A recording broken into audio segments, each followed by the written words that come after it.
أعوذ بالله من الشيطان الرجيم. بسم الله الرحمن الرحيم.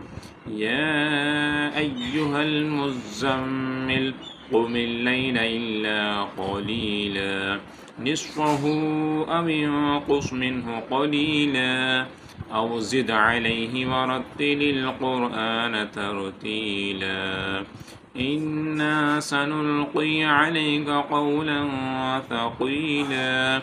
إن ناشئة الليل هي أشد وطئا وأقوم قيلا إن لك في النهار سبحا طويلا واذكر اسم ربك وتبتل إليه تبتيلا رب المشرق والمغرب لا إله إلا هو فاتخذه وكيلا واصبر على ما يقولون واهجرهم هجرا جميلا وذرني والمكذبين أولي النعمة ومهلهم قليلا إن لدينا أنكالا وجحيما وطعاما ذا غصة وعذابا أليما يوم ترجف الأرض والجبال وكانت الجبال كثيبا مهيلا إنا أرسلنا إليكم رسولا شاهدا عليكم كما أرسلنا إلى فرعون رسولا فعصى فرعون الرسول فأخذناه أخذا وبيلا فكيف تتقون إن كفرتم يوما يجعل البلدان شيبا السماء منفطر به كان وعده مفعولا إن هذه تذكرة فمن شاء اتخذ إلى ربه سبيلا إن ربك يعلم أنك تقوم أدنى من ثلثي